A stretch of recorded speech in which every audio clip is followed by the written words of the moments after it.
हमारी ये अहद परस्ती अपना रंग जरूर दिखाएगी और सरदार सिबगतुल्लाह इंसाफ से सरदारी करेगा। बादरानियों के बाद मैं तुम्हारी जुबान से पीर कोटियों का जिक्र सुन रहा हूँ। इस वादी में कितने कबीले आबाद हैं? चिंगार वैली में छोटे और बड़े 22 कबीले आबाद हैं, लेकिन सब मिलजुल कर रहते हैं और एक दूसरे की रसूम और रवायात का पूरा पूरा एहतराम करते हैं। उसने लम्हा भर सोचने के बाद जवाब दिया, और गालान में कौन सा कबीला रहता है? मैंने अगला सवाल किया। गालान इस वादी का पाया तख्त है, या शिंगार वैली का सरदार और उसका खानदान रहता है। आज की जंग हारने के बाद मरहूम पाइंदा गुल के खानदान और कबीले वाले यहाँ से अपनी इस पुरानी बस्ती की तरफ कूच कर जाएंगे जहाँ से वो 40 बरस पहले आए थे, और गालान की बस्ती को बादरान वाले आबाद करेंगे। तो तुम भी उनके साथ चले जाओगे? मैंने चुपता हुआ सा सवाल किया। नहीं, मैं पुराने सरदार का लश्करी था। जब तक नया सरदार मुझे फारिग न करे मैं गालान से नहीं जा सकता। उसकी आवाज फिर पुरख्याल और जो मानी होगी, और वो आहिस्तगी से बोला, काश सरदार सिबगतुल्लाह मुझे फारिग ही करते। क्यों, क्या तुम नए सरदार से खुश नहीं हो? मैंने उसके करीब सिरक कर सरगोशी में पूछा। यह खुशी और नाखुशी की बात नहीं है। मुझे मेरे बड़ों के फैसले ने बांधा हुआ है, लेकिन मैं एक आम इंसान हूँ। मैंने सारी उम्र मरहूम पाइंदा गुल की खिदमत और अतात की, उसका नमक खाता रहा। वो मेरा मौसन और मुरब्बी था। मैं जब तक यहाँ रहूंगा गालान का हर संगरेजा मुझे उसकी याद दिलाता और खून के आंसू रुलाता रहेगा। मेरे लिए यहाँ से चला जाना ही मेरे हक में बेहतर होगा। वो नीची आवाज में बोलते बोलते यक बयक बहुत ज्यादा जज्बाती हो गया और रिकत से उसकी आवाज रुंधने लगी। उसकी कैफियत देखकर मेरे हाथ पांव फूल गए। खुद पर काबू रखो संदल खान, मैंने उसे दिलासा देते हुए कहा। रोजनों में से किसी ने तुम्हें मरहूम के लिए रोते देख लिया तो तुम्हारे साथ हम भी सिबगतुल्लाह के अताब में आ जाएंगे। उसने जल्दी से अपने दामन से अपनी आंखों में आई हुई नमी खुश कर ली और दिल गिरफ्ता आवाज में बोला, डरो नहीं, यहाँ ठहराए जाने वाले लोगों की निगरानी नहीं होती। देख या सुन लिए जाने का शुबा भी होता तो मैं हरगिज अपने दिल की बात जुबान पर न लाता, लेकिन अब डर रहा हूं कि कहीं तुम सिबगतुल्लाह या कंदूर खान से मेरी मुखबरी न कर दो। तुम बिल्कुल फिक्र न करो, ये बात आगे नहीं जाएगी। हम भी इन हालात से बहुत परेशान हैं। उसके दिल में नए सरदार के खिलाफ बुग़्ज़ और अनाद के जज्बात परवरिश पा रहे थे, इसलिए मैंने उसे अपने हाथ में रखना जरूरी समझते हुए कहा। मुझे खुशी थी कि मेरी छेड़छाड़ ने उसे फट पड़ने पर मजबूर कर दिया था। मैं तुम पर कैसे एतमाद कर लूं? उसने मेरी आंखों में झांकते हुए सवाल किया। तुमने खाने के बाद बड़ी काब शायद सिबगतुल्लाह बादरानी ही को कोई पैगाम पहुंचाने के लिए ऊंधी की थी। अब तो सारा खेल तुम्हारे सामने आ गया है। खंटियों वाले न जाने कब से पाइंदा गुल के खिलाफ तैयारियां कर रहे थे। इस अंदरूनी बगावत में हमारा क्या किरदार हो सकता था? हम बादरानियों के किस काम आ सकते थे? कुछ न कुछ तो जरूर था। वो बेएतबारी से बोला, वरना ये कैसे मुमकिन था कि वो मुर्दे दफनाने से पहले तुमको वैरान बाड़े से निकालकर इस मेहमान खाने में पहुंचा देते। मैं तुम्हें एक बात और बता दूं कि सरदार पाइंदा गुल गोशा नशीन न होता तो आज की लड़ाई का नक्शा ही कुछ और होता। वो आखिर में अपने कमरे से निकला था और सिबगतुल्लाह ने उस पर अपना पूरा मैगजीन खाली करके जंग जीत ली। वो सिबगतुल्लाह को अपने मुकाबिल देकर भूंचका रह गया था। हम पर यह मेहरबानी कंदूर खान ने की है। वीरा अचानक ही बोलने लगी और मैं समझ गया कि उसे संदल खान के जहन की धुन साफ करने के लिए कोई मजबूत नुक्ता सोच गया है। वो कह रही थी, उसने उल्टी काप पर तुम्हारी बरहमी और हमारी दुर्गत भी देखी थी। उसे कलक था कि हम लोग अपनी एक इत्तेफाकी हमाकत की वजह से बादरानियों के हामी समझ लिए गए हैं। पिछली रात को जब घंटियों का शोर तेज हुआ तो सारे मुहाफिज वीरान बाड़े से चले गए थे और हम दोनों औरतों ने अपने साथियों के पैर खोलकर उन्हें अकूबत से निकाल दिया था। फिर हमने चंद हथियार तलाश कर लिए और वहीं अंधेरे में दुबक कर अपने अंजाम का इंतजार करने लगे। बाड़े पर एक रॉकेट गिरा तो हमें राहदारी में घुसना पड़ा। हमें कुछ पता नहीं था कि हवेली में क्या हो रहा है। कुछ लोग राइफलें ताने हमारी तरफ आए तो हमने अपनी जानों के खौफ से उन पर फायर खोल दिया। हमको मुतलिक इल्म नहीं था कि वो किसके हामी थे।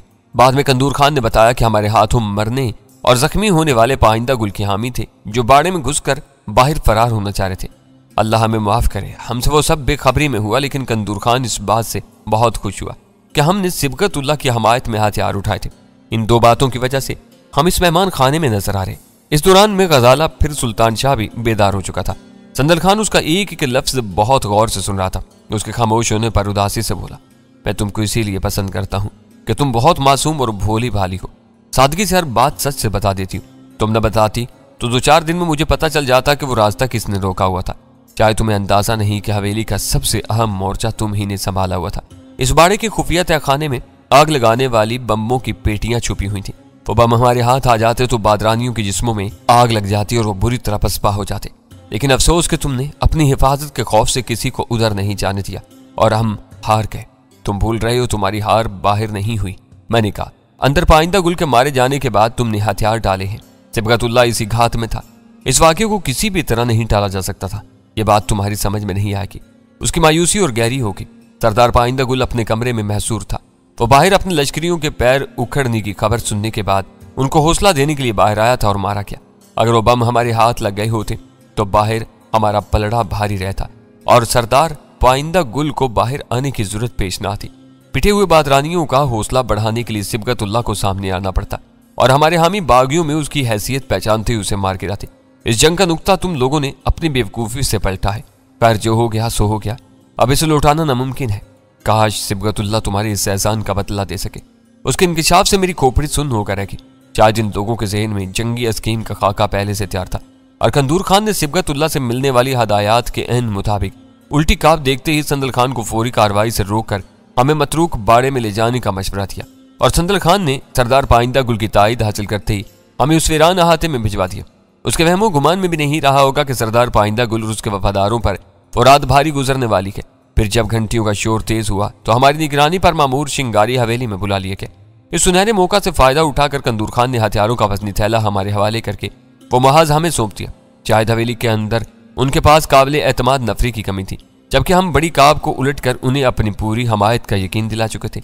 सिबगतुल्लाह ने बहुत चालाकी के साथ हमें सरदार पाइंदा गुल के खिलाफ इस्तेमाल कर डाला था। अगर संदल खान हमसे ना खुलता तो हमारे फरिश्तों को भी इल्म न हो पाता कि हमने घंटियों वालों के लिए कैसा अजीम कारनामा अंजाम दिया था। सिबगतुल्लाह के तेवर अच्छे नहीं है।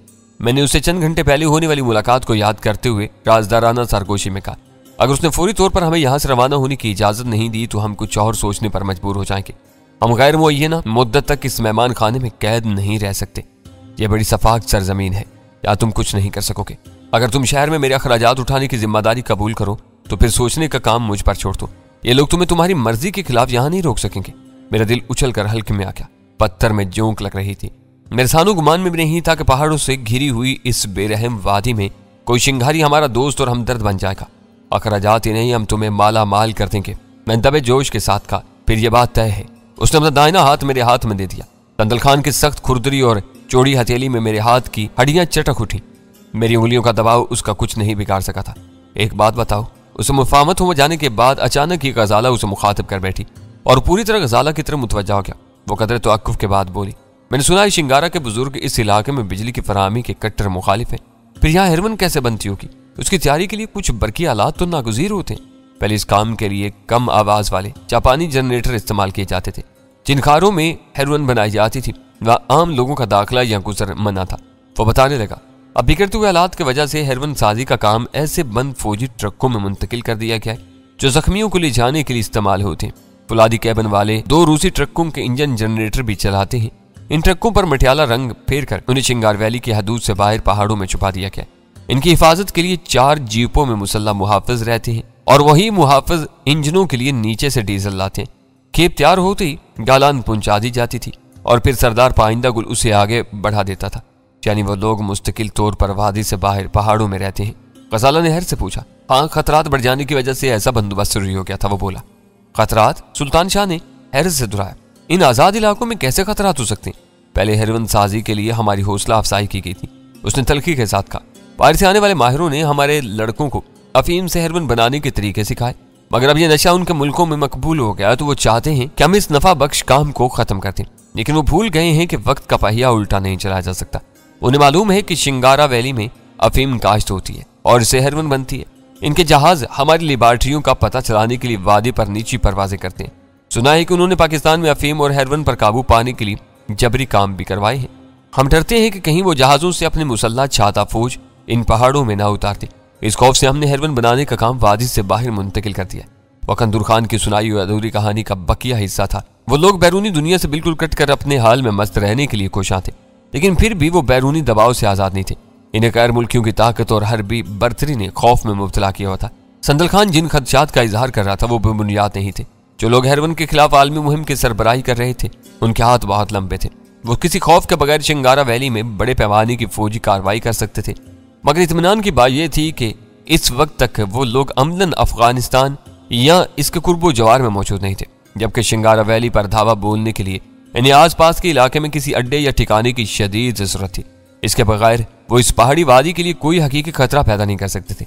सुल्तान शाह शायद उस इम्कान से बेखबर था, इसलिए वो संदल खान से पूछ रहा था, अगर वो लोग ऐसी मुखालफत पर कमर बस्ता है तो तुम्हारे एम्बुलेंस ट्रकों का भी सुराग लगा लेंगे। उन्हें निशाना बनाना इतना आसान नहीं होगा। अजनबियों के लिए इन पहाड़ों में कदम कदम पर मौत अपना जाल फैलाए बैठी रहती है। नए लोगों को यहाँ फूंक फूंक कर पेशकदमी करनी पड़ेगी, जबकि हमारी वो गाड़ियां बहुत तेजी के साथ अपनी जगह बदल सकती हैं। वो इस रास्ते से बहुत दूर और अलग थलग हैं जो चिगा सराय से यहाँ तक के सफर में तुमने देखा होगा। इन पर कोई कड़ा वक्त आ ही गया तो मुहावजों के पास दुश्मन को मार भगाने के लिए अस्टिंगर मिसाइल भी मौजूद हैं जो कंधे पर रखने वाले लांचरों से फायर किए जाते हैं। उसके दिलो दिमाग पर वीरा ने ऐसा सहर तारी किया हुआ था तो वीरा को रास्त गो, मासूम और भोली भाली करार दे चुका था। वीरा ने उस पर अपनी गिरफ्त मजबूत रखने के लिए उसके साथ अल्लड़पन के साथ बातें करनी शुरू कर दी। कराची से अपने अगवा के बाद उस वक्त मुझे पहली बार इत्मीनान हुआ था कि हमारी हिकमत अमली कामयाब साबित हुई थी और हम बैक वक्त नए सरदार और उसके एक बागी का एतमाद जीतने में कामयाब हो गए थे। मैंने सोचा कि मैं संदल खान से सिबगतुल्लाह के तायाजाद भाई अरसला खान का जिक्र छेड़ूं। मुझे यकीन था कि इस नाम से भी कोई ना कोई अजीब कहानी वाबस्ता रही होगी, वरना सिबगतुल्लाह उसे कराची में कोई मामूली नौकरी दिलाने के लिए माफिया से रजू न करता। लेकिन मैंने उस अपने ख्याल को मुस्तरद खुद ही कर दिया। इस वक्त तक हमने संदल खान को यह कामयाब तासुर दिया था कि सिबगतुल्लाह और उसके हवारियों से हमारी कोई मिली भगत नहीं थी, बल्कि हम नादानिस्तगी में उसके आदाकार बन गए थे, जिसके नतीजे में उसने हमें बाज फौरी मराज से नवाजा था। अगर इस मौका पर मैं अरसला खान का पुराना जिक्र छेड़ता तो संदल खान ये सोचने पर मजबूर हो जाता कि महीनों पहले चिंगारा वैली से कूच कर जाने वाले अरसला खान से मेरा क्या ताल्लुक था। वो सिबगतुल्लाह का करीबी रिश्तेदार था, इसलिए संदल खान को यह शुबा हो सकता था कि मेरी और सिबगतुल्लाह की कोई पुरानी शनासाई है जिसे मैं उससे छुपा रहा हूँ। ये एक बात उसे हम चारों से बदजन कर देने के लिए बहुत काफी होती और हम इस अजनबी माहौल में एक मजबूत मुतबादल सहारे से महरूम हो जाते। वीरा अपने उस सफर की यादों को दोहरा रही थी जो उसने चिगा सराय से वहां तक पहुंचने के लिए तय किया था। वो बहुत ज्यादा ख्वाबनाक अंदाज में चिंगारा वैली के कुदरती हुस्न और मनाजिर की तारीफ करी थी। उसे वो तमाम सजाएं सनसनीखेज और हैजान अंगेज मालूम हो रही थी जो पाइंदा गुल ने अपनी सरकश रियाया के लिए नाफिज की हुई थी। वारसों वाली मैयत पर बैन और नोहा करने वाली मातम गुसार औरतों को गंजा करके 40 रोज तक बरहना छातियों के साथ दरबदर जलीलो ख्वार करना, हेरोइन पीने वालों को सीने तक संगलास जमीन में दफन करके भूखे रीछों से नचवाना और बदनिगाह मर्दों की आंखों को काली चीलों से निकलवाना उसे अछूता और ताहियुर खेज मालूम हो रहा था। और संदल खान अपने महबूब और मरहूम सरदार की वो तौसीफ सुनकर वीरा पर नजरों ही नजरों में कुर्बान हुआ जा रहा था। सुल्तान शाह के बुशरे से साफ जाहिर हो रहा था कि उसे इन दोनों का बाहिमी रवैया बुरी तरह तकलीफ दे रहा था। यूं ही वीरा ने अपनी बात खत्म की, वो बराह रास्त संदल खान से मुखातिब हो गया। ये किन खास चीलों का जिक्र हो रहा है? मेरा तो ख्याल है कि सारी ही चीलें काली होती हैं। मैंने अपनी पूरी उम्र में कभी भी कोई सफेद चील नहीं देखी। हाँ, अबाबीलों की बात जरा मुख्तलिफ है। तुम्हारा मुशाहिदा या फिर नजरें कमजोर हैं। संदल खान से पहले वीरा बोल पड़ी। आम चीलें काली नहीं सुरमई होती हैं और इसमें भी गहरे कथई रंग की आमेजिश होती है। फदूर से स्याह नजर आने के बावजूद गहरे काले रंग की नहीं होती। काली चील तो चीज ही कुछ और होगी। तुम अपनी काबिलियत मत छाड़ो। मैंने सवाल संदल खान से किया था। सुल्तान शाह चिढ़कर बोला, ये ठीक कह रही है। संदल खान ने वीरा की तायद की। इतनी वजाहत तो शायद मैं भी नहीं कर सकता था। फिर वो वीरा से मुखातिब हो गया, तुम्हें चीलों के बारे में इतनी मालूमात कैसे हासिल है? ये कौन सी खास मालूमात हैं? सुल्तान शाह ने फिर अपनी टांग अड़ा दी। जिसके पास करने के लिए कोई काम ना हो वो 2-4 घंटे चीलों को देखता रहे, इनके बारे में उससे ज्यादा जान जाएगा। तुम फरजाना के साथ ज्यादती कर रहे हो। संदल खान ने एहतजाज किया और मुस्तफसराना निगाहों से वीरा की तरफ देखने लगा। जब मैं यूरोप में थी तो मुझे चीलें पालने का खबत हो गया था। वीरा ने सुल्तान शाह को सुलगाने के लिए मासूमाना संजीदगी के साथ कहा, इस जमाने में मैंने उनके बारे में बहुत कुछ सीखा था। मरहूम सरदार को ये जानकर बहुत खुशी होती। संदल खान ने हसरत से कहा, दरअसल काली चीलें उसी ने पाली हुई थी।